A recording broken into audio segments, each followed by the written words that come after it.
متصل ہو رہے ہیں ایام عزائے فاطمیہ سلام اللہ علیہ اللہم صلی علی محمد وآل محمد۔ اور ظاہر ہے کہ ایام عزائے فاطمیہ وہ اہم منزل ہے اور وہ اہم تحریک ہے کہ جس کی وجہ سے عالم اسلام میں ہلچل میں آپ کی خدمت میں عرض کروں کہ آپ کو یاد ہوگا وہ ظاہر کے مجھ سے بہتر جانتے ہیں کہ جناب شہزادی کی شہادت کے سلسلے سے شہادت کے دن بستیوں میں ایک مجلس ہوا کرتی تھی، لیکن ابھی آپ دیکھ رہے ہیں کہ کچھ عرصے سے تقریباً 26-27 سال کے عرصے سے ایک مسلسل ایک سلسلہ شروع ہوا ہے ایام عزائے فاطمیہ، بے شک، اور پوری دنیا کے اندر یہ ایام عزائے فاطمیہ منائے جا رہے ہیں۔ تو ہماری مجلسوں سے پہلے بھی کچھ کم تکلیف نہ تھی لوگوں کو، اور ہر طرح سے انہیں روکنے کے لیے ہر دور میں کوششیں ہوئی۔ تاج کے ذریعے روکا گیا، تخت کے ذریعے روکا گیا، حکومت کے ذریعے روکا گیا، دولت کے ذریعے روکا گیا۔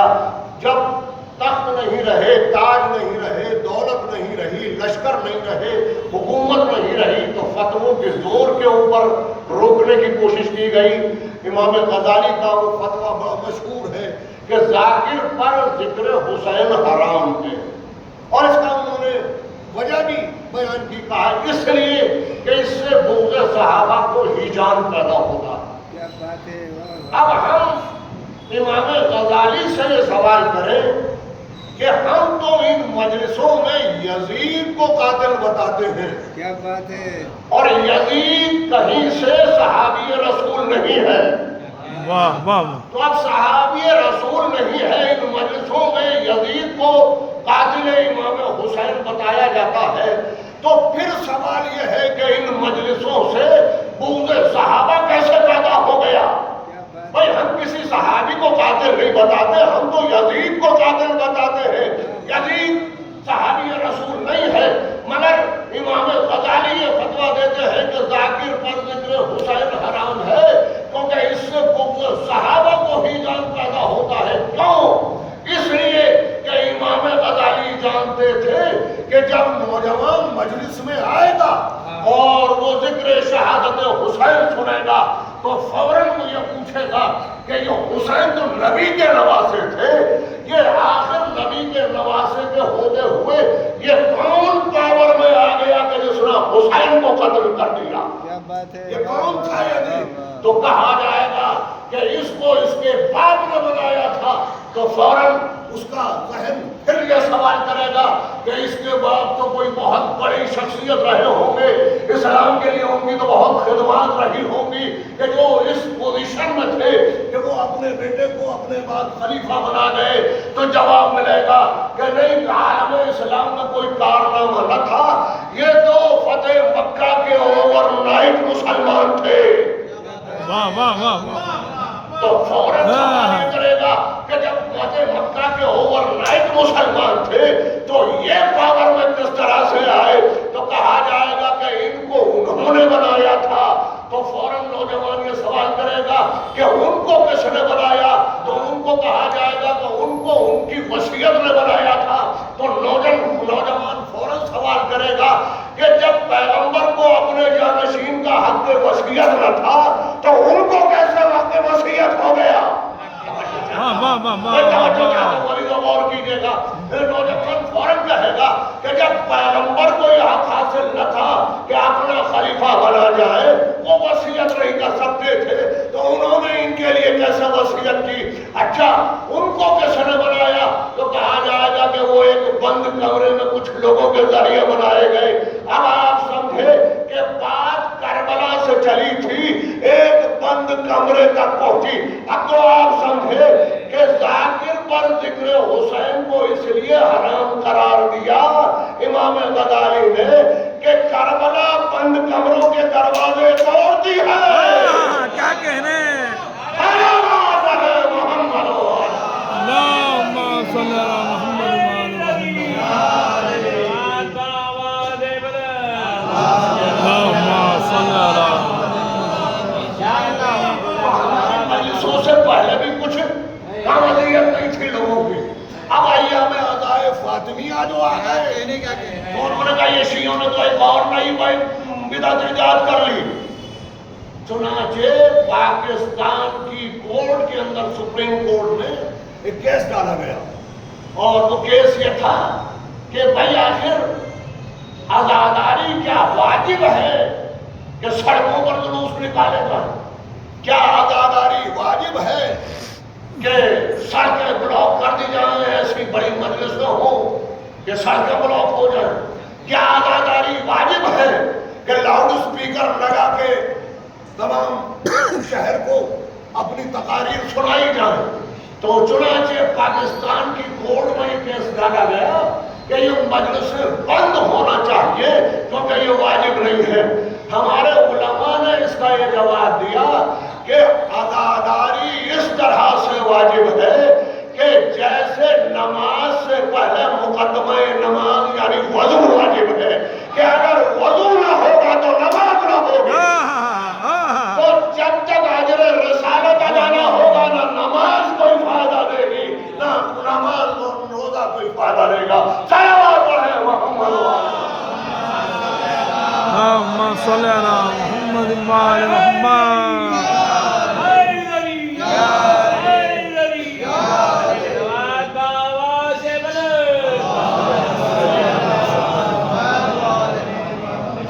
عزیزان ملت، میں آپ کی خدمت میں عرض کروں کہ آخر اس عزاداری سے عالم اسلام کو اتنی اذیت کیوں ہے میں آپ کو بتاؤں. دیکھیے دراصل بات یہ ہے، آپ جائیں، میں جاتا ہوں یورپ جاتا ہوں، میں انگلینڈ جاتا ہوں، میں جاپان جاتا ہوں، سب جگہ پر باقاعدہ سڑکوں کے اوپر جلوس نکلتے ہیں، ماتم ہوتا ہے. آپ دیکھتے ہیں مسلسل، آپ سوشل میڈیا کے اوپر دیکھتے ہوں گے کہ امریکہ کے اندر جلوس نکل رہا ہے، انگلینڈ میں جلوس نکل رہا ہے، یورپ کے شہروں کے اندر جلوس نکل رہے ہیں. آپ دیکھیے کہ حکومت باقاعدہ تعاون کرتی ہے، مگر آپ کسی اسلامی ملک کے اندر جلوس نکلتے ہوئے نہیں دیکھیں گے، سعودیہ میں نہیں دیکھیں گے، یو اے ای کے اندر آپ نہیں دیکھیں گے. تو آخر وجہ کیا ہے بھائی؟ مسلمانوں کے رسول کا نواسہ مارا گیا تو مسلمانوں کے یہاں احتجاج ہونا چاہیے تھا، مگر پابندی ملے گی تو یورپ میں نہیں ملے گی، پابندی ملے گی تو امریکہ میں نہیں ملے گی، پابندی ملے گی تو انگلینڈ میں نہیں ملے گی، پابندی ملے گی تو آپ کو سعودیہ میں ملے گی، آپ کو بحرین کے اندر ملے گی، آپ کو یورپ کے دیشوں کے اندر نہیں ملے گی، آپ کو مسلم ممالک کے اندر ملے گی. وجہ کیا ہے؟ وجہ یہ ہے کہ کسی انگریز نے امام حسین کو شہید نہیں کیا، مسلمانوں نے مارا. کیا کہنے. اب میں آپ کی خدمت میں عرض کروں کہ آخر عالم اسلام کو اذیت کیوں ہے اس عزاداری سے؟ دیکھیے عزیزان گرامی، وجہ یہ ہے کہ جب حضرت یوسف علیہ السلام نے اپنے بھائیوں کو اپنے سامنے پایا اور وہ قحط کے زمانے میں راشن لینے کے لیے آئے، تمام آپ حضرات واقف ہیں ان تمام واقعات سے، میں تو صرف اپنی گفتگو کو مدعل کر رہا ہوں کہ جب برادران یوسف حضرت یوسف کے یہاں آئے اور حضرت یوسف نے انہیں پہچانا، انہوں نے حضرت یوسف کو نہیں پہچانا، تو حضرت یوسف نے ان کے کھانے کا انتظام ایک کمرے کے اندر کیا اور اس کمرے کی دیواروں کے اوپر کچھ تصویریں بنوا دی گئیں. تصویریں کیسی تھیں کہ ایک کنواں تھا اور کچھ لوگ اس کنویں کے اندر ایک بچے کو دھکیل رہے تھے. ایک بچہ تھا، کچھ نوجوان لوگ اس بچے کے تماچے مار رہے تھے.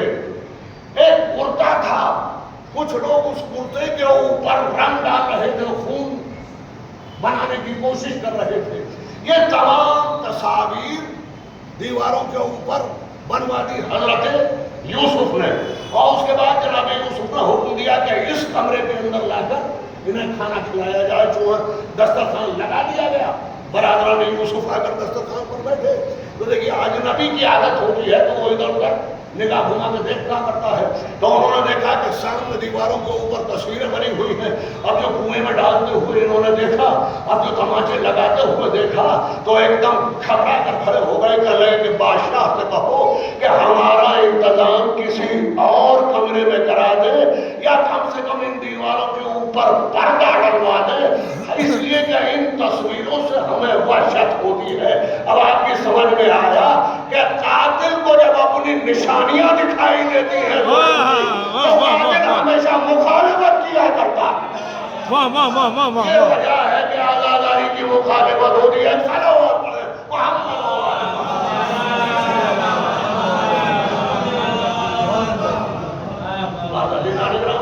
تو ایام عطائے فاطمیہ سے ہم متصل ہیں بالکل۔ اور میں اب آپ کی خدمت عرض کروں کہ ہمیں ایام عطائے فاطمیہ کو اس طرح سے منانا چاہیے جیسے ہمارے بزرگوں نے عاشورہ کو منا کر وراثت میں ہمیں دیا ہے۔ میں آپ کے ذہن کو ایک خاص جگہ تک لے جانا چاہتا ہوں، خدا کرے کہ میں آپ کے ذہن کو لے جاؤں، اور میں سمجھتا ہوں کہ ایک سلوات کے سبزے کے اندر میری گفتگو شاید آپ کے ذہنوں تک منتقل ہو جائے۔ اللہم صلی علی محمد وآل محمد۔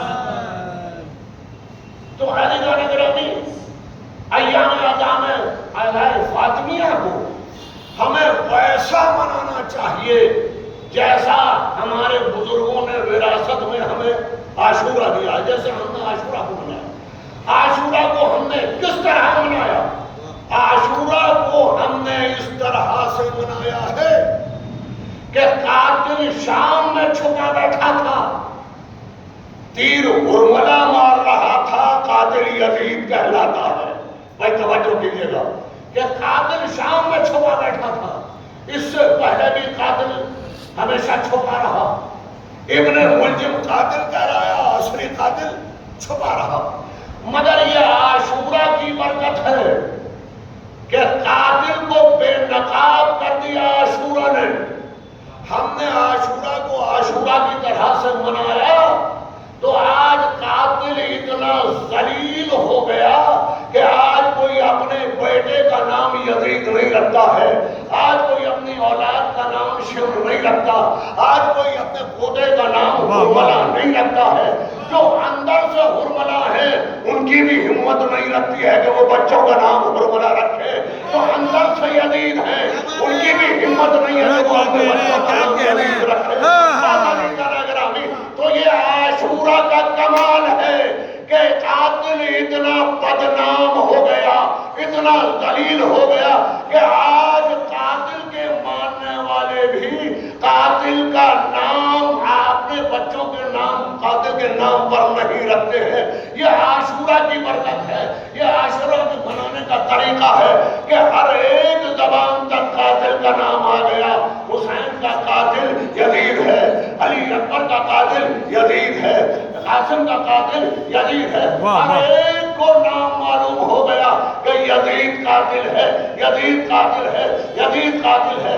اس لیے کہ عاشورہ اس طرح سے منایا گیا کہ قاتل کا نام دنیا کے سامنے آ گیا۔ قاتل اس وقت بھی پاور میں تھا، قاتل بڑا مضبوط تھا، حکومتوں کا ایک مسلسل سلسلہ رہا۔ ایسا نہیں ہے کہ قاتل کا نام لینے کے اوپر ہم سولیوں پر نہ چڑھائے گئے ہوں، ایسا نہیں ہے کہ قاتل کا نام لینے کے اوپر ہمیں انعامات سے نوازا گیا ہو، مگر ہم نے تمام مشکلات کو فیس کرنے کے بعد عاشورہ کو اس طرح منایا کہ آج قاتل کا نام دنیا کے اندر اتنا بدنام ہو گیا کہ اپنی اولاد کا نام کوئی یزید نہیں رکھتا، کوئی شمر نہیں رکھتا، کوئی ہرملہ نہیں رکھتا۔ میرے عزیزو، اگر ہم نے ایام فاطمیہ کو بھی عاشور کی طرز کے اوپر منا لیا تو یقین کیجئے کہ پھر کل کوئی موسم کے قاتل کا نام اپنے بچے کے نام پر نہیں رکھے گا۔ کیا بات ہے، کیا بات ہے۔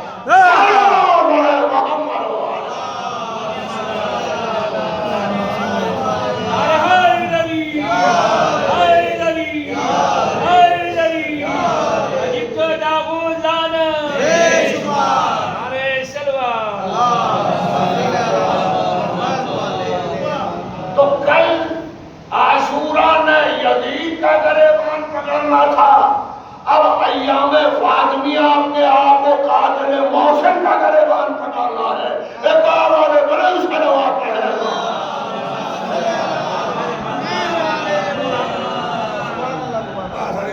اب اتنی سی گزارش کے بعد میں گفتگو کروں آئے کریمہ کی جس کی میں نے تلاوت کی وما محمد الا رسول، قرآن اعلان کرتا ہے کہ محمد بس اللہ کے رسول، اس کے علاوہ کچھ نہیں ہے، صرف اللہ کے رسول ہے۔ دیکھیے اگر آیت نے کہیں پر وقت معین کر دیا ہوتا، کہیں جگہ معین کر دی ہوتی، کوئی کیفیت معین کر دی ہوتی، تو یہ معلوم ہوتا کہ اس وقت اللہ کے رسول ہے اور اس وقت اللہ کے رسول نہیں ہے۔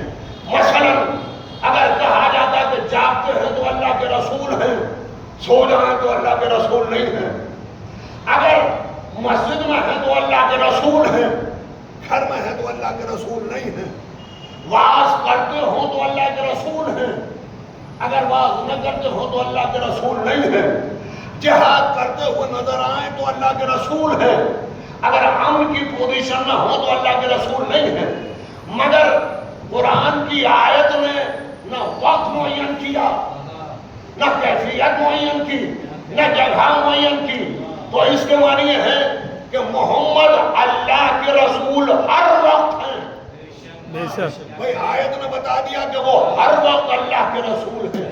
عزیزان گرامی، میں نے یہ عنوان آپ کے سامنے کیوں چھڑا؟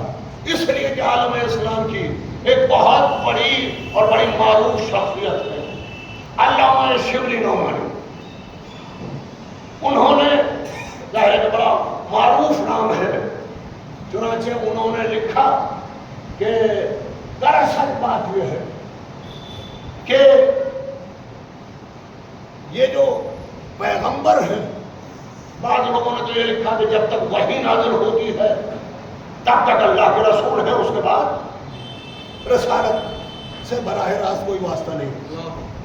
علامہ شبلی نعمانی نے یہ لکھا کہ دراصل بات یہ ہے جیسے ہماری زندگی کے دو پہلو ہوتے ہیں، ہماری زندگی کے دو پہلو کیا ہیں؟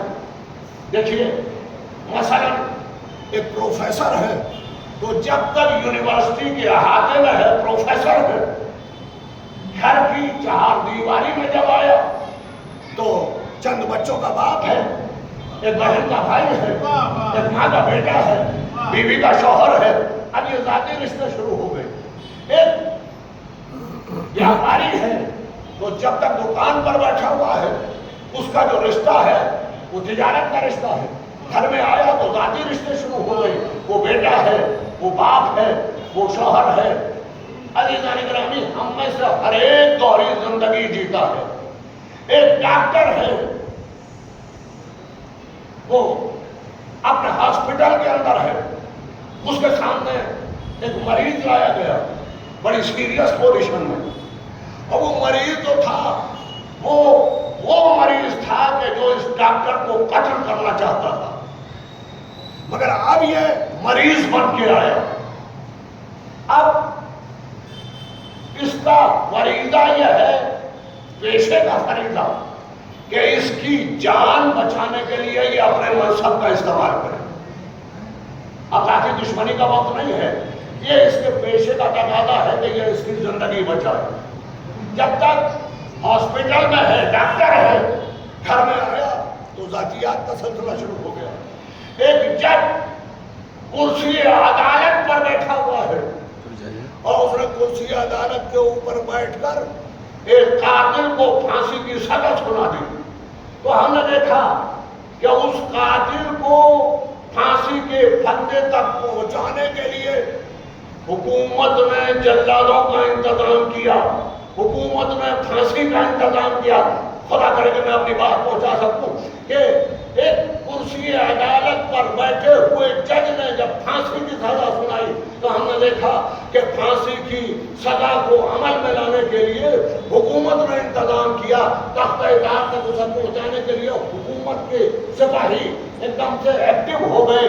لیکن یہی جج جب گھر کے اندر داخل ہوا اور جیسا ہی گھر میں داخل ہوا کوٹھی کے اندر گھسا ہی تھا کہ مالی نے ایک مرتبہ کہا کہ سرکار دیکھیے بچے نے اس مرتبہ پھر کیا اسے پھول توڑ لیا۔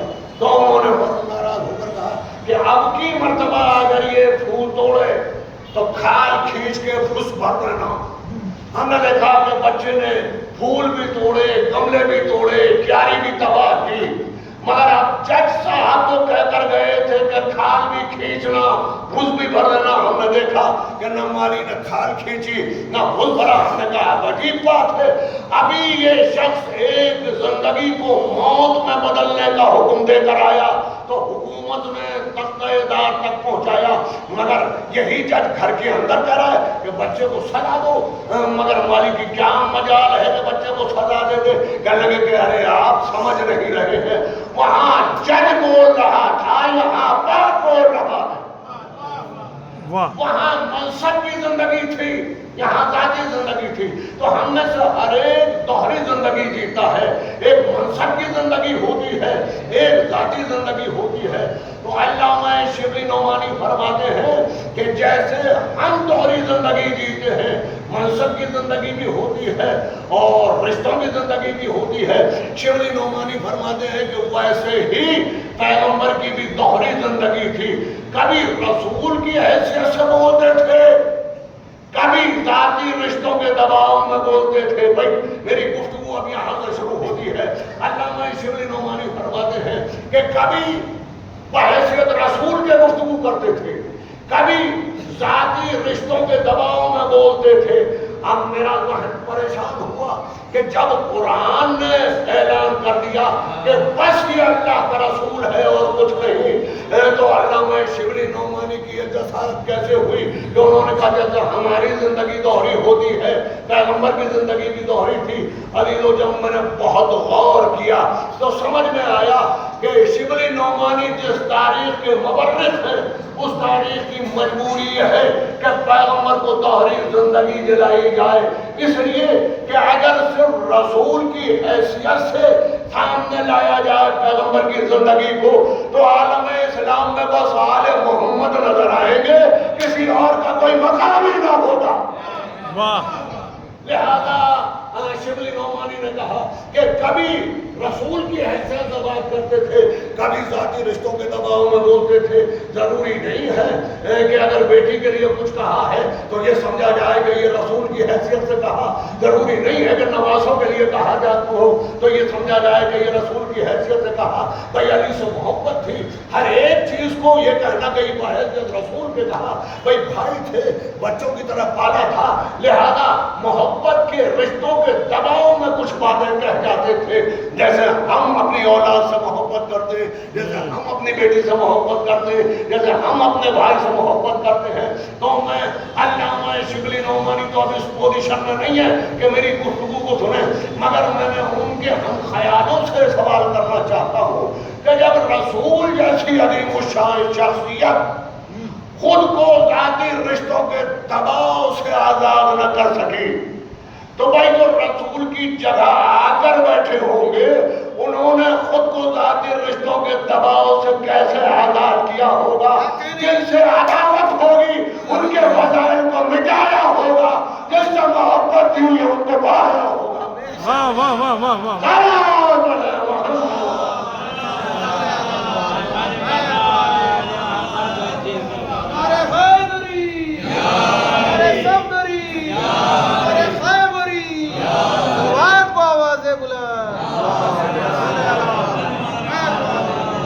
اچھا میں اب آپ کی خدمت کروں کہ یہ بھی ایک بڑی عجیب بات ہے کہ شبلی نعمانی فرماتے ہیں کہ تمام حدیثوں کو رسول کی حیثیت سے نہ سمجھا جائے۔ اہل بیت کے لیے جو کچھ کہا اس میں سے بہت کچھ ذاتیات کے اعتبار سے کہا، نوازوں کی محبت میں کہا، بھائی کی محبت میں کہا، بیٹی کی محبت میں کہا، مگر یہی شبلی نعمانی جب اصحاب رسول کے لیے احادیث لکھتے ہیں اور وہ لکھتے ہیں کہ پیغمبر نے فرمایا کہ میرے بعد اگر کوئی نبی ہوتا، میرے بعد کوئی نبی نہیں آئے گا، اگر میرے بعد کوئی نبی ہوتا تو فلانا ہوتا، تو اب یہ نہیں کہتے کہ یہ ذاتیات کی بات ہے، اب کہتے ہیں کہ یہ بحیثیت رسول کے کہا۔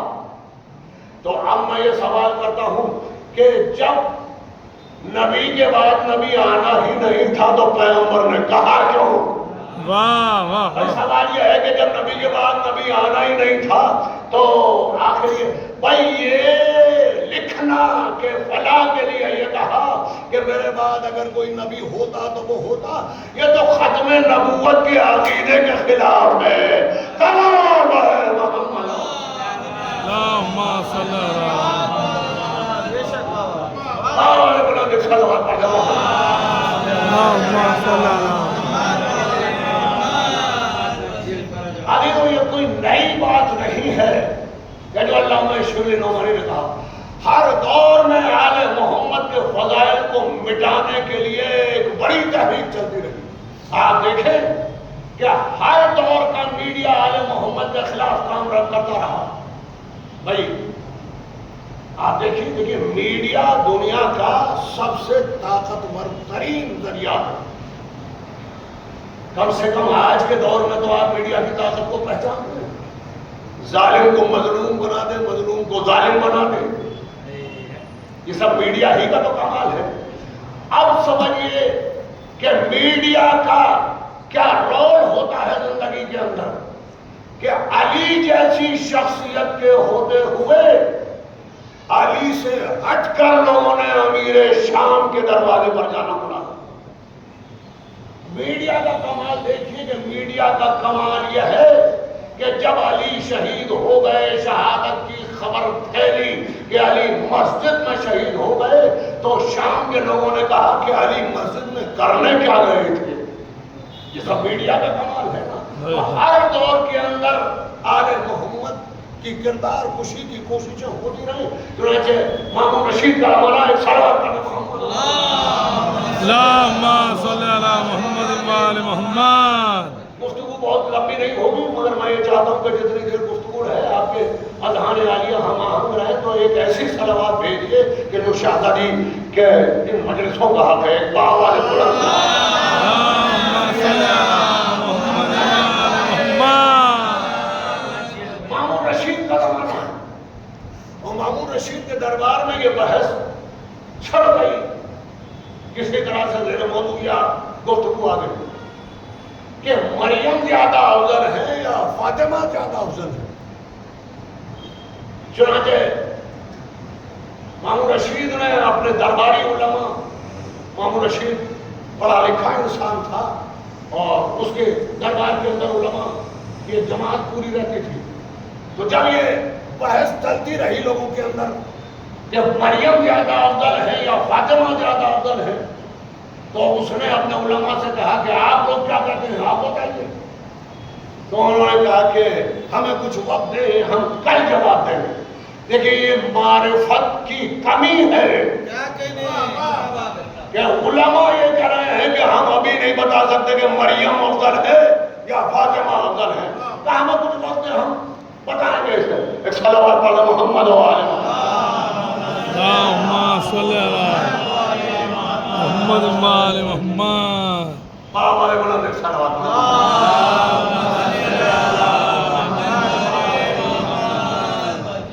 تو مامون رشید کے دربار میں یہ بحث چھڑی کہ مریم افضل ہے یا فاطمہ افضل ہے.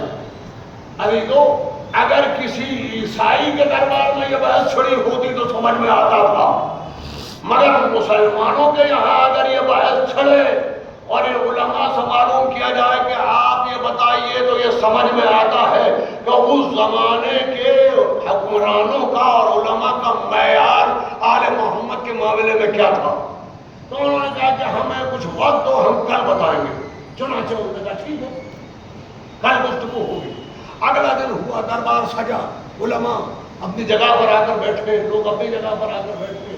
مامون رشید اپنے مسلک پر آ کر بیٹھا اور اس نے کہا کہ آپ لوگوں نے کیا فیصلہ کیا, بتائیے کہ کل جو ہماری گفتگو تھی کہ مریم افضل ہے یا فاطمہ افضل ہے, تو آپ کا فیصلہ کیا.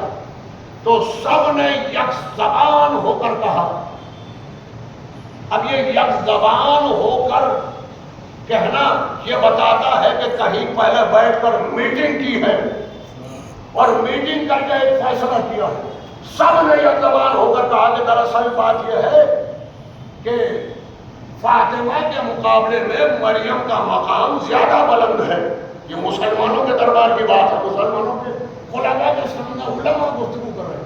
کہا کہ ہم نے بہت غور کیا اور ہم سب اس فیصلے پر پہنچے کہ فاطمہ کے مقابلے کے اوپر مریم کا مقام زیادہ بلند ہے. تو مامون نے کہا کہ اس کی دلیل کیا ہے؟ کہا دلیل اس کی یہ ہے کہ حضرت مریم کی طہارت کا اعلان قرآن نے کیا ہے مگر فاطمہ کی طہارت کا تو کوئی اعلان نہیں ہے. اور مریم کے لیے قرآن میں ایک پورا مکمل سورہ آیا ہے، حضرت فاطمہ کے لیے تو کوئی سورہ نہیں آیا. لہذا مریم کا مقام بلند ہے، فاطمہ کا مقام کمتر ہے. عزیزو یہ وہی فاطمہ ہے کہ جو مسلمانوں نے اپنی آنکھوں سے دیکھا تھا کہ جب پیغمبر کے سامنے آتی تھی تو پیغمبر تعظیم کے لیے کھڑے ہو جاتے تھے. سبحان اللہ. مگر مسلمانوں کے علماء کا اجماع یہ کہہ رہا ہے کہ نہیں، مریم کا مقام زیادہ بلند ہے اور فاطمہ کا مقام اتنا بلند نہیں ہے. مریم زیادہ فضائل مآب ہے. چنانچہ جیسے ہی یہ کہا دربار سے ایک شخص اٹھا، اس کی آنکھوں میں خون اترا ہوا، چہرے کے اس کے خد و خال غصے سے بگڑے ہوئے. عزیزو بس یہی ہماری شیعت کا اثاثہ ہے کہ نہ ہم کبھی درباروں میں اپنی گردن جھکاتے ہوئے نظر آئے، نہ کبھی تلواروں سے خوف کھاتے ہوئے نظر آئے.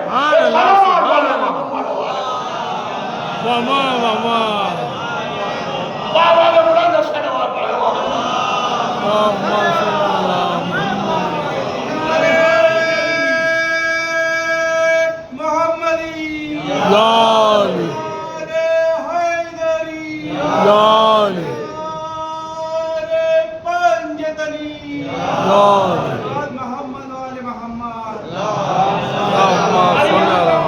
بلند ہے فاطمہ کے مقابلے پر اس لیے کہ قرآن نے مریم کی طہارت کا اعلان کیا ہے اور مریم کے لیے پورا سورہ قرآن میں ہے، مگر فاطمہ کے لیے نہ طہارت کا اعلان ہے نہ فاطمہ کے نام کا کوئی سورہ ہے. ایک شخص دربار سے اٹھا گرجتا ہوا اور اس نے بگڑے ہوئے تیور کے ساتھ کہا کہ حاکم، یہ تیرے درباری علماء جو تیرے ٹکڑوں اور وظیفوں پر بنتے ہیں خود تو جہنم میں جائیں گے ہی، مگر تجھے اور تمام امت کے عقیدے کو بگاڑ کر انہیں بھی جہنم میں لے کے جائیں گے. واہ واہ واہ. اب جو ایک مرتبہ کہا تو پورے دربار کے اندر پن ڈراپ سائلنس ہو گیا. ہر شخص متوجہ ہوا یہ کیا کر رہا ہے، اور بادشاہ کے چہرے کے تیور بگڑے، علماء کے چہرے کے تیور بگڑے کہ یہ ہمیں ٹوک رہا ہے. بادشاہ نے کہا کہ تیرا کیا عقیدہ ہے حضرت مریم کے بارے میں؟ اب سنیے کہ ہر دور میں کس طرح سے آل محمد کے کردار کشی کرنے کی کوشش کی گئی اور کس طرح سے علی والوں نے ہمیشہ آل محمد کے کردار کو دنیا کے سامنے اپنی گردنیں ہتھیلیوں پر رکھ کر پیش کیا. عزیزوں میں تو یہ کہا کرتا ہوں کہ ہم نے اپنی تاریخ اپنے خون سے لکھی ہے. ہم وہ ہیں کہ جو خون کا دریا پار کر کے پار لگے ہیں مگر سر جھکا کے نہیں نکلے، سر اٹھا کے نکلے ہیں.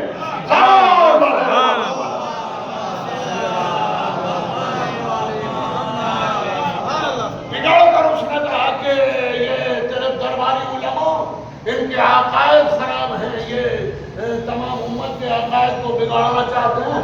تو اس نے بادشاہ نے ایک مرتبہ مامون نے کہا کہ تو پھر تو بتا کہ تیرا کیا عقیدہ ہے؟ تو اس نے کہا میرا عقیدہ سنو، میرا عقیدہ یہ ہے کہ مریم اور فاطمہ میں کم سے کم، کہا کہ میرے پاس الفاظ نہیں ہیں کہ میں ان الفاظ کے ساتھ صحیح پوزیشن بتا سکوں احترام کی، مگر جو میں بتا سکتا ہوں وہ یہ ہے کہ کم سے کم اتنا میرے الفاظ نہیں ہے. حالانکہ حق ادا نہیں ہوتا، یہ کہنے والا کہہ رہا ہے دربار کے اندر موجود ہے کہ حق ادا نہیں ہوگا، مگر مریم میں اور فاطمہ میں اتنا فرق ہے کہ مریم زمین ہے تو فاطمہ فضیلتوں کا آسمان ہے. اللهم صل على محمد.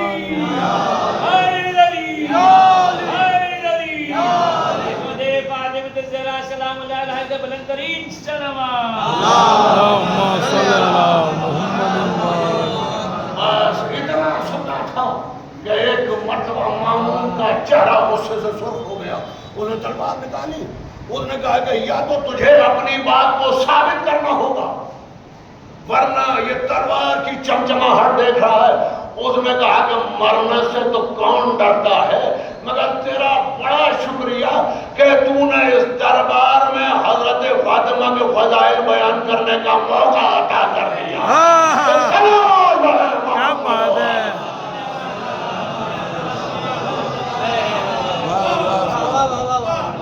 کہا کہ تو بتا تیرا کیا عقیدہ ہے. کہا کہ مریم زمین ہے فاطمہ فضیلتوں کا آسمان ہے. کہا کہ ثابت کر.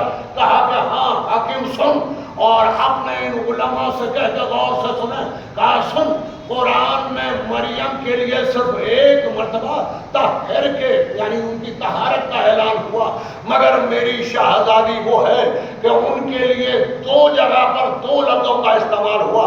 یطہرہ کن کہا گیا اور تطہیرہ کہا گیا. 2 جگہ استعمال ہوا لفظ. کہا گیا حاکم سن کہ مریم کے لیے سورہ نازل ہوا ایک سورہ. میری شہزادی وہ ہے کہ جس کے لیے 2 سورے نازل ہوئے. ایک سورہ کوثر نازل ہوا اور ایک سورہ دہر نازل ہوا. کہا کہ سن حاکم اور ان اپنے علماء کو بھی سنا کہ مریم کے لیے سورہ مریم اس لیے نازل ہوا اور ان کی طہارت کا اعلان قرآن میں اللہ کو اس لیے کرنا پڑا کہ کیونکہ مریم پر تہمت لگائی گئی تھی. اگر اللہ قرآن میں سورہ نازل نہ کرتا تو صبح قیامت تک مریم پر تہمت رہتی. اللہ نے مریم کو تہمت سے بچانے کے لیے طہارت کا اعلان بھی کیا قرآن کے اندر سورہ بھی عطا کیا مگر میری شہزادی تو وہ ہے کہ جس کے لیے اللہ نے کہا انما یرید اللہ لیذھب عنکم الرجس اہل البیت ویطہرکم تطہیرا. ادھر تو نجاست آ ہی نہیں سکتی.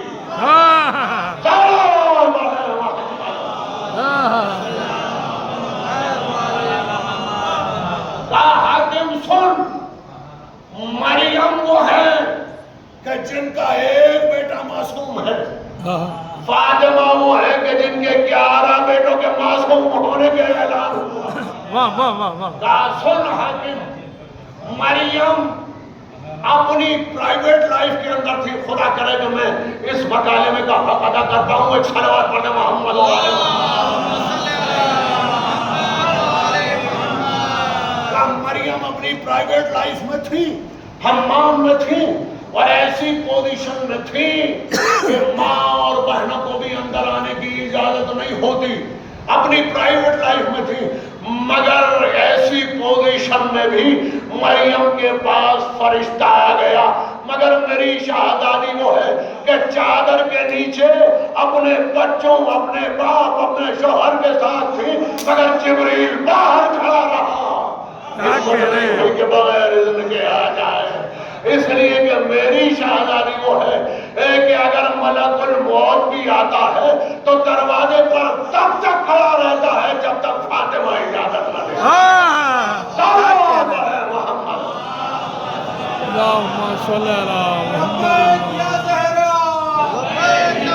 لبیک یا نبی لبیک یا زہرا لبیک یا علی لبیک یا زہرا لبیک یا حسن لبیک یا زہرا لبیک یا حسن لبیک یا زہرا لبیک یا حسین لبیک یا حسین لبیک یا زہرا لبیک یا قائم لبیک یا قائم. صلوات محمد و آل محمد. اللہم صل علی محمد و آل محمد. حاکم سن فاطمہ کعبے سے زیادہ پاک ہیں. میں ایک مرتبہ علماء کے چہرے کا رنگ بگڑا. کہا کہ سن فاطمہ کعبے سے پاک ہے، اور دونوں کے مقامات سن لے کہ مریم وہ ہے کہ جنہیں کعبے میں انٹر ہونے سے روک دیا گیا، کعبے میں داخل ہونے سے روک دیا گیا، مگر میری فاطمہ وہ ہے کہ وہ کعبے سے زیادہ پاک ہے۔ ایک مرتبہ مامون نے کہا کہ تم کیا کہہ رہے ہو، تم بیت اللہ کی ہجو کر رہے ہو؟ کہا کہ نہیں، میں اپنی بات کو ثابت کروں گا۔ کہا سن، کعبے سے زیادہ پاک ہے فاطمہ، اور سن کہ مریم کو داخل ہونے سے روکا گیا تھا اس لیے کہ خانہ کعبہ جب بن کر تیار ہو گیا تو اللہ نے اس کے پاک رکھنے کی ذمہ داری حضرت ابراہیم کو عطا کی۔ کہا طاہرہ بیٹی، اس گھر کو پاک رکھنا، اور میری بیوی کی طہارت کی ذمہ داری اللہ نے لی کہ ادھر رزق نہیں آ سکتا۔ تو مریم اور فاطمہ میں اتنا ہی فرق ہے جتنا ابراہیم اور خدا کے ارادے میں فرق ہے۔ بھائی ابراہیم کا جتنا ارادہ ہو اور اللہ کا جتنا ارادہ ہو، کہا سن، ابراہیم نے اپنی پوری قوت سے خانہ کعبہ کو پاک رکھنے کی کوشش کی، مگر ابراہیم تھے، خدا خدا ہے۔ ابراہیم نے پاک رکھنے کی کوشش کی مگر خانہ خدا میں بت آ گئے، مگر اللہ نے جس کی طہارت کا اعلان کر دیا نجات ادھر آ ہی نہیں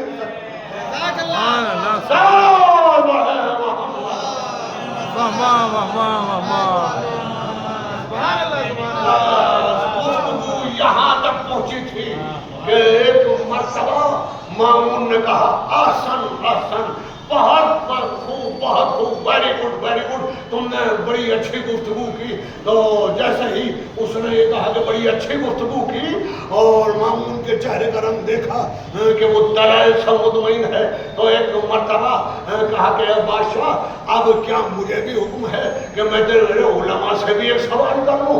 انہوں نے کہا کہ کرو۔ اب لٹکے ہوئے علماء کے چہرے اور لٹک گئے۔ ایک مرتبہ علماء کی طرف یہ علی کا چاہنے والا، فاطمہ کا عاشق، ایک مرتبہ متوجہ ہوا اور کہا کہ تم مسلمان علماء ہو، ذرا یہ بتاؤ کہ حضرت عیسیٰ کے بارے میں تمہارا کیا خیال ہے؟ حضرت عیسیٰ سولی پر چڑھ گئے یا موجود ہیں؟ انہوں نے کہا کہ نہیں، حضرت عیسیٰ تو موجود ہیں، چرخ چہارم کے اوپر موجود ہیں۔ کہا اچھا، چرخ چہارم پر رہیں گے یا کبھی زمین پر بھی آئیں گے؟ کہا نہیں، زمین پہ آئیں گے۔ کہا کب آئیں گے زمین پہ؟ کہا کہ جب حضرت مہدی آئیں گے دنیا کے اندر تو اس وقت حضرت عیسیٰ کو چرخ چہارم سے اتارا جائے گا۔ تو کہا کہ اچھا، جب عیسیٰ چرخ چہارم سے اتر آئیں گے اور حضرت مہدی کی اور عیسیٰ کی ملاقات ہوگی تو کچھ نماز وماز کا بھی سلسلہ ہوگا یا نہیں ہوگا؟ کہا کہ ہاں نماز ہوگی۔ کہا تو یہ بتا دے کہ عیسیٰ مہدی کو نماز پڑھائیں گے یا مہدی عیسیٰ کو نماز پڑھائیں گے؟ کہا کہ نہیں، وہ تو عیسیٰ پیچھے نماز پڑھیں گے، فاطمہ کا بیٹا آگے نماز پڑھائے گا۔ کہا کہ جو مریم کے اولوالعزم بیٹے کو اپنے پیچھے نماز پڑھائے وہ زیادہ افضل ہے یا جس کا بیٹا نماز پڑھائے وہ بھی زیادہ افضل ہے؟ سارا وقت پڑھے محمد اللهم صل على محمد وآل محمد۔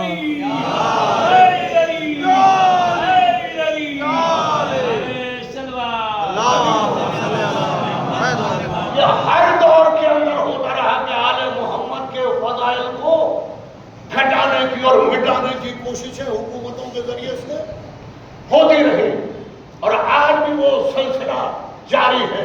چنانچہ میں نے جو آپ کی خدمت میں عرض کیا کہ علامہ شبلی نعمانی نے یہ خیال پیش کیا کہ جیسا ہماری زندگی کے دو پہلو ہوتے ہیں، پیغمبر کی زندگی کے بھی دو پہلو تھے۔ وہ کبھی باپ کی حیثیت سے بات کرتے تھے، کبھی رسول کی حیثیت سے بات کرتے تھے، کبھی نانا کی حیثیت سے گفتگو کرتے تھے، کبھی رسول کی حیثیت سے گفتگو کرتے تھے، کبھی بھائی کی حیثیت سے بولتے تھے، کبھی رسول کی حیثیت سے بولتے تھے۔ ہماری سمجھ میں آ گیا جہاں جہاں شبلی نعمانی کی مطلب کی بات کہی وہاں اللہ کا رسول نظر آیا، جہاں آل محمد کے مطلب کی بات کہی وہاں سے ذاتی رشتے شروع ہو گئے۔ اب میں ایک سوال کرنا چاہتا ہوں کہ پیغمبر نے اپنی حیات طیبہ میں حضرت فاطمہ زہرا سلام اللہ علیہ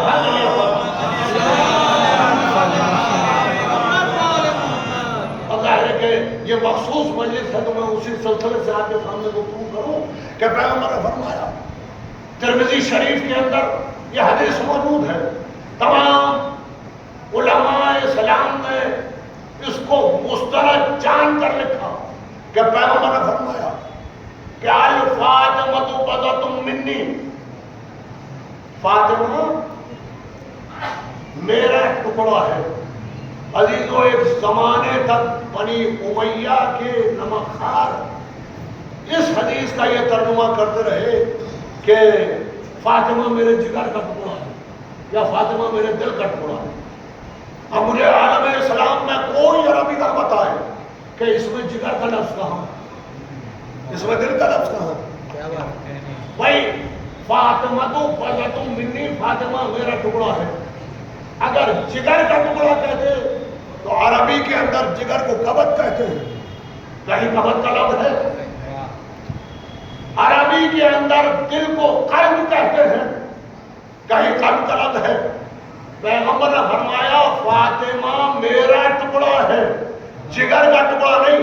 اس لیے کہ جگر کے ٹکڑے دنیا کے باپوں کی بیٹیاں ہوتی ہیں، یہ رسول کی بیٹی ہے. فرمایا فاطمہ میرا ٹکڑا ہے.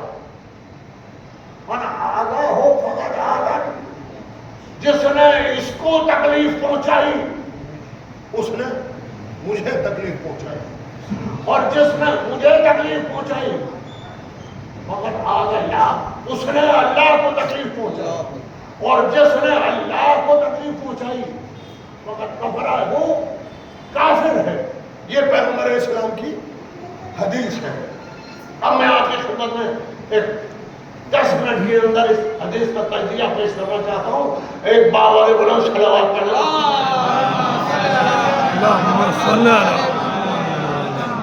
اور ابھی اسی حدیث کی تلاوت سے اس کے تجزیے سے پتہ چل جائے گا کہ یہ اللہ کے رسول کی حیثیت سے کہا گیا ہے یا باپ کی حیثیت سے کہا گیا. فرمایا فاطمہ میرا ٹکڑا ہے. اچھا دیکھیے، عربی زبان ایک بڑی زبان ہے. اگر پیغمبر نے یہ فرمایا ہوتا کہ فاطمہ تو بضعتی، یعنی اگر اس کے اندر یا نسبتی لگا دی جائے، عربی زبان سے جو لوگ واقف ہیں، یا نسبتی اگر یہ کہا جاتا بضعۃ منی کے بجائے اگر پیغمبر یہ کہتے فاطمہ تو بضعتی، تب بھی اس کے معنی یہ ہوتے کہ فاطمہ میرا ٹکڑا ہے. اور بضعۃ منی کے معنی بھی یہ ہے کہ فاطمہ میرا ٹکڑا ہے. مگر عربی زبان میں فرق ہوتا ہے. فرق کیا ہے؟ فرق سنیے، میں بچوں کے ذہن تک منتقل کرنے کے لیے مثال کا سہارا لے لوں کہ میں ایک دریا کے کنارے کھڑا ہوا تھا. اس دریا کے کنارے چلتے چلتے مجھے پیاس ہوئی. میں نے دریا سے پانی پی لیا، میرے ہاتھ پر نجاست لگ گئی. میں نے دریا کے اندر ہاتھ ڈال کر دھو لیا. ہاتھ پاک ہوا یا نہیں ہوا؟ پانی جو میں نے پیا وہ نجس ہے یا پاک ہے؟ میں نے پاک پانی پیا، میرا ہاتھ نجس تھا، وہ پانی سے دریا کے پاک ہوا. میرا لباس نجس ہو گیا، میں نے دریا کے پانی میں دھو لیا، میرا لباس پاک ہو گیا. اب میں نے دریا سے ایک بالٹی نکالی پانی کی اور وہ بالٹی رکھ لی. اتفاق سے ایک حرام جانور آیا اور اس نے اپنا منہ ڈال دیا بالٹی کے اندر. اب مجھے یہ بتائیے کہ کیا اب اس پانی کو پیا جا سکتا ہے؟ کیا اب اس سے طہارت ممکن ہے؟ کیوں؟ اس لیے کہ یہ پانی اب خود نجس ہو گیا. بہت توجہ، خدا کرے کہ میں بات پہنچا پاؤں اور ایک سلوات کے صدقے میں منتقل ہوگی. ایک باوالے بلند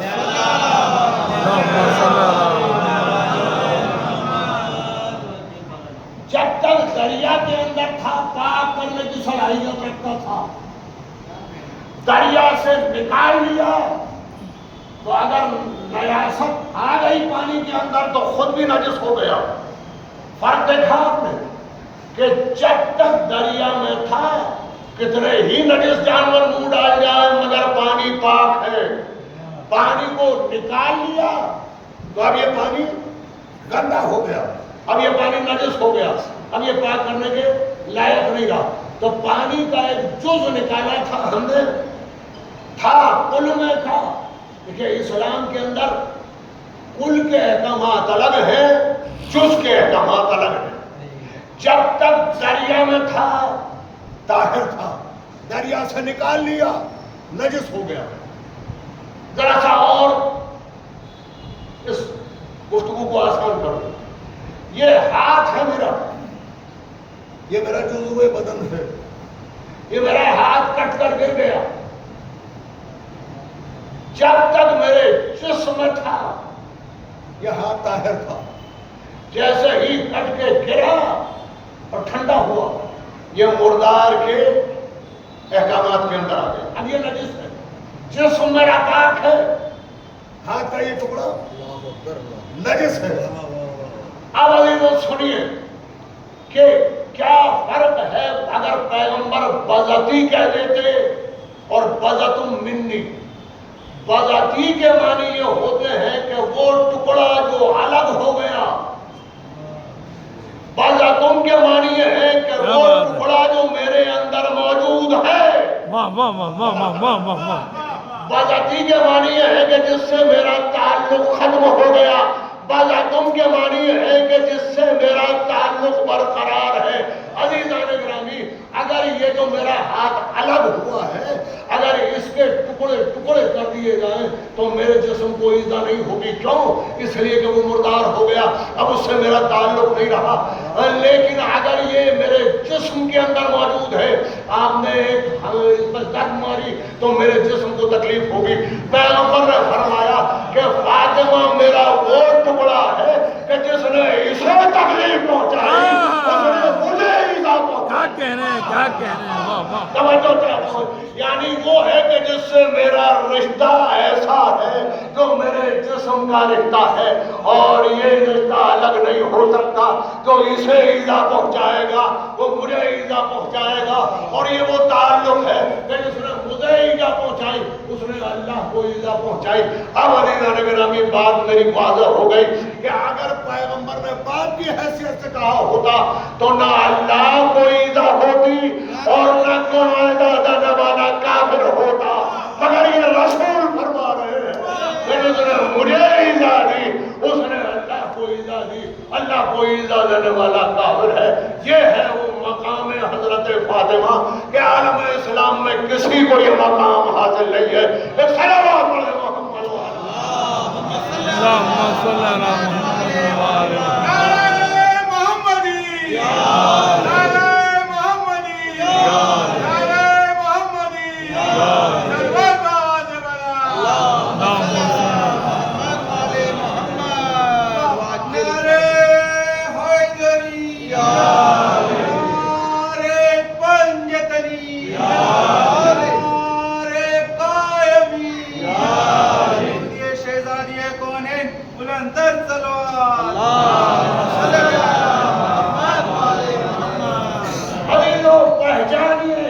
شہزادی کونین کا مقام کیا ہے. اب ظاہر ہے کہ دامن وقت میں بہت گنجائش نہیں ہے, باقی گفتگو انشاءاللہ کل ہوگی, مگر یہ سمجھیے کہ پیغمبر فرما رہے ہیں کہ میرا ٹکڑا ہے. اور پیغمبر کیا ہے؟ یعنی وہ ٹکڑا کہ جو زندہ ٹکڑا ہے. اگر اس ٹکڑے کو ایذا پہنچائی گئی تو وہ ایذا مجھے پہنچائی گئی ہے. تو پیغمبر نے فرمایا کہ جو میں ہوں وہ فاطمہ ہے, اس لیے کہ جو میرا ٹکڑا ہے وہ ہے جو میں ہوں. اگر میں عالم ہوں تو فاطمہ عالمہ ہے, اگر میں شجاع ہوں تو فاطمہ شجاع ہے, اگر میں صاحب وحی ہوں تو فاطمہ بھی اس کا حصہ ہے, اگر میں فاطمہ کا باپ ہوں تو فاطمہ میری وہ بیٹی ہے کہ جس کا تعلق میری رسالت سے ہے, اگر میں صاحب وحی ہوں تو فاطمہ بھی اس کا حصہ ہے. اور میں وہ ہوں کہ اگر میں کسی سے ناراض ہو جاؤں تو اللہ ناراض ہو جاتا ہے, تو فاطمہ بھی وہ ہے کہ جس سے یہ ناراض ہو جائے اس سے خدا ناراض ہو جاتا ہے, اور اس سے ناراض ہونے والا کافر ہو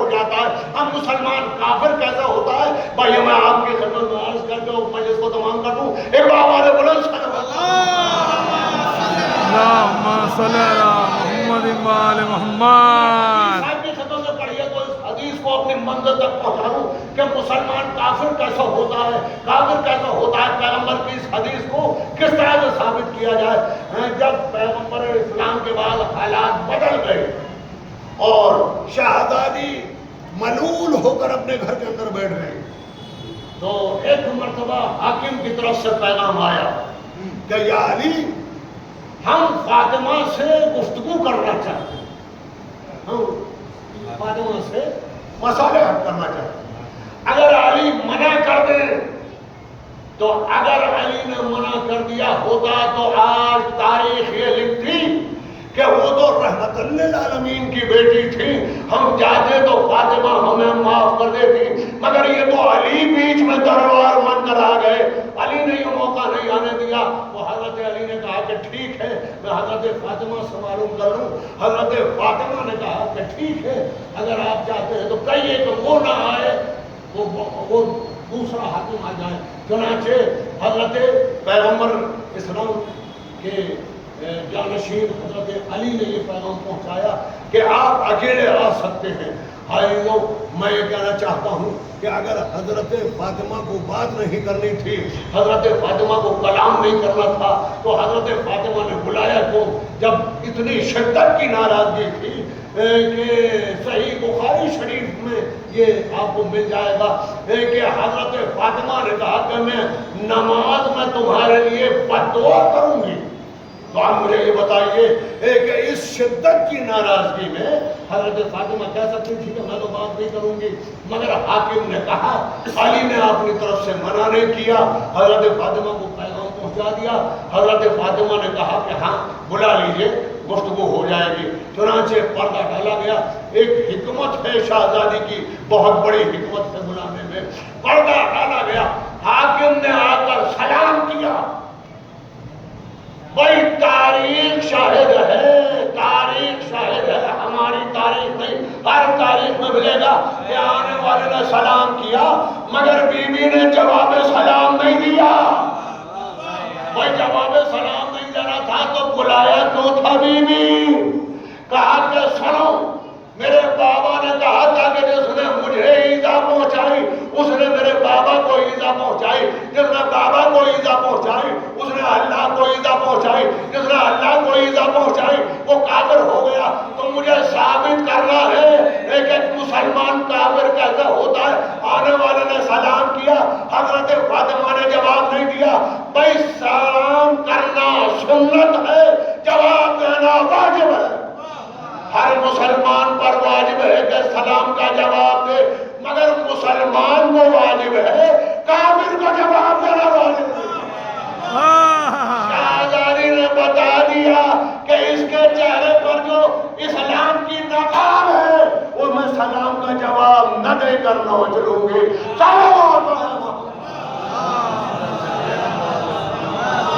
محمد وآل محمد. محمد وآل محمد.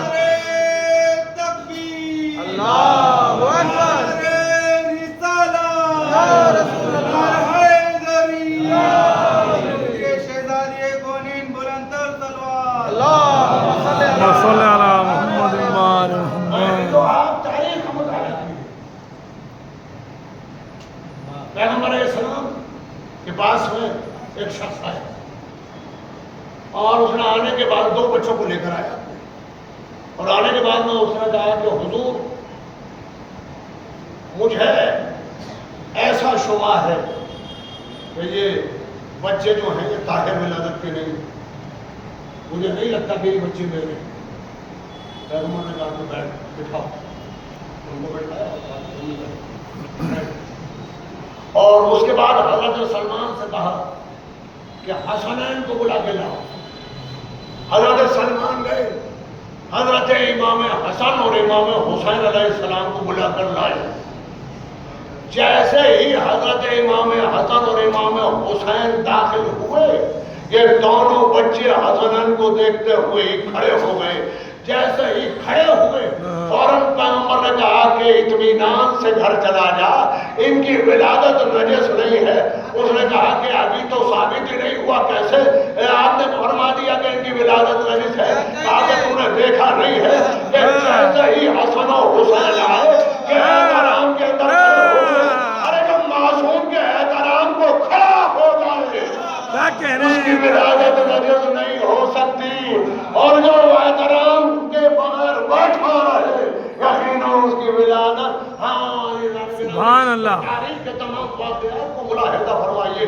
بس میں نے گفتگو کو سمیٹ لیا عزیزان گرامی، وہ فاطمہ، وہ بی بی کہ جس کے احترام کے لیے پیغمبر کھڑے ہو جائیں، وہ بی بی کہ جس کے احترام میں پیغمبر دروازے کے اوپر کھڑے رہے تو کہ بیٹی کیا مجھے اجازت ہے کہ میں گھر کے اندر داخل ہو جاؤں؟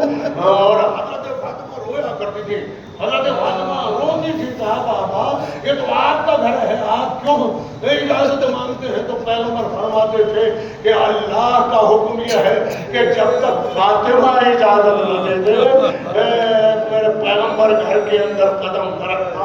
اللہ ابھی پیغمبر کا قدم نہیں ہوا،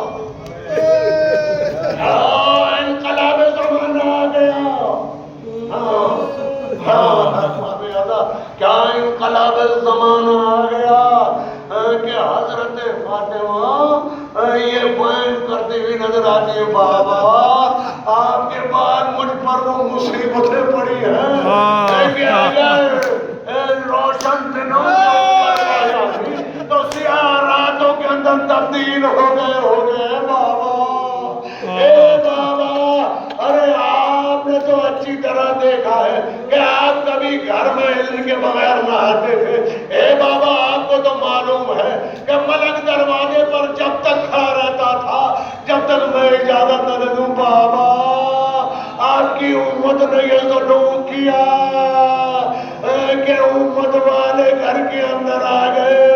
ارباب ادا یہ وہ مصائب ہے کہ انسان کے تصور سے بالا ہے، انسان کے تصور سے بالا ہے۔ شاہداری ارباب ادا ذرا سا غور کیجیے آپ کہ حضرت فاطمہ زہرا کتنے دن زندہ رہی؟ زیادہ سے زیادہ 90 دن، اور اس 90 ڈیز کے اندر 90 دن کے اندر حضرت فاطمہ کی آنکھ کا آنسو کبھی رکا نہیں، اور کس شدت سے گریا کرتی تھی حضرت فاطمہ، رات کو بھی روتی تھی دن کو بھی روتی تھی۔ ہائے میرے بابا، ہائے بابا آپ کہاں چلے گئے بابا؟ آپ کے بعد جینے کا تصور نہیں ہے فاطمہ کو، رات کو بھی روتی ہے دن کو بھی روتی ہے۔ چنانچہ مدینے والوں نے آ کر حضرت علی سے کہا کہ یا علی ہمارے کاروبار متاثر، رات کا ہمارا آرام جاتا رہا، کیا علی حضرت فاطمہ سے کہیے کہ یا دن کو رویا کریں یا رات کو رویا کریں، ایک وقت معین کر لیں کہ جس میں رویا کریں۔ آپ میں بتاؤں گا کیا وجہ کیا ہے؟ وجہ یہ ہے بھائی ایک بی بی اگر روتی ہے کتنی آواز سے رو سکتی ہے؟ حضرت فاطمہ پورے مدینے کو پریشانی ہے۔ بات یہ ہے کہ معصوم کا جب گریہ ہوتا ہے تو زمین لرزتی ہے۔ چنانچہ آپ دیکھیں تفاسیر کے اندر کہ جب حضرت یوسف قید خانے کے اندر اپنے باپ کو یاد کر کے رویا کرتے تھے، حضرت یعقوب کو تو قید خانہ لرزا کرتا تھا، رات کو بھی روتے تھے دن کو بھی روتے تھے۔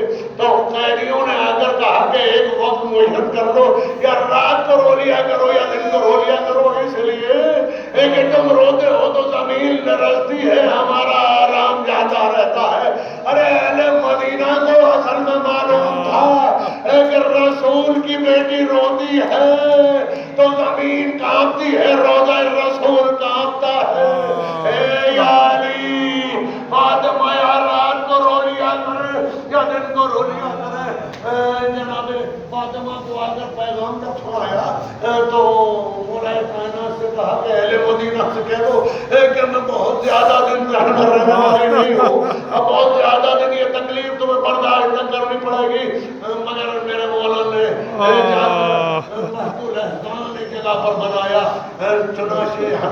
فاطمہ زہرا کو دن میں وہاں پہنچا دیا کرتے تھے. حضرت حسنین بیٹھ جاتے تھے اور شہزادی سامنے ان کے گریہ کیا کرتے تھے.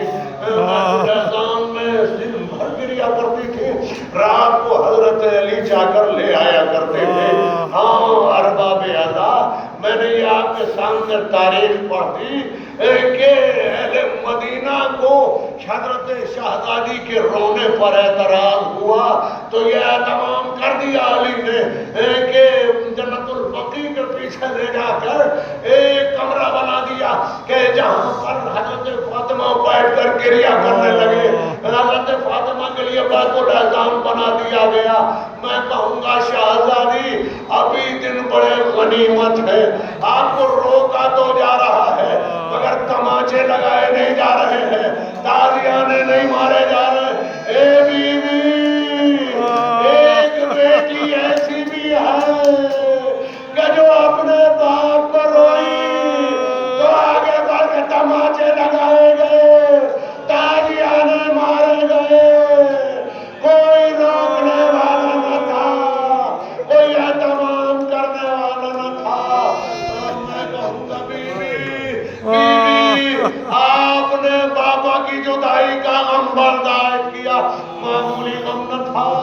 جو محبت آپ میں اور بابا کے بیچ میں تھی اسے برداشت کرنا وہ آپ کا کام تھا. بیوی آپ نے بابا کی جدائی کو برداشت کیا مگر اتنا اطمینان تو آپ کو ہے کہ آپ کا بابا آپ کے گھر کے اندر بستر پہ آرام سے تھا، بھوکا تو نہ تھا، پیاسا تو نہ تھا. آپ نے یہ منظر تو نہ دیکھا کہ جسم ٹکڑے ٹکڑے ہو، گھوڑوں کی ٹاپوں سے جسم پامال ہو. ارے مگر ایک بیٹی تھی جب رسیوں میں بند کر چلی اور مقتل سے گزارا گیا، سکینہ کی نگاہ پڑی. اے بابا، ارے میرے سر پہ چادر نہیں. اے بابا، اگر سر پہ چادر ہوتی تو آپ کو چادر کا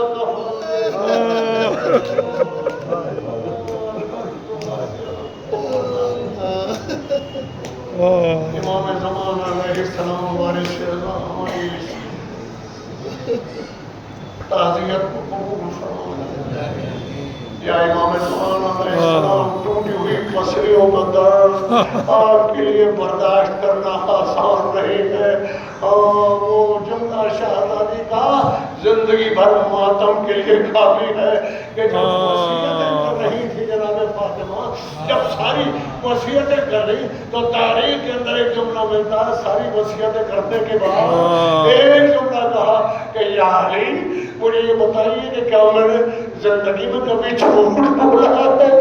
ایک مرتبہ مولا نے منہ پر ہاتھ رکھا. بیوی آپ کا مقام تو اس سے زیادہ بلند ہے، آپ سمجھے.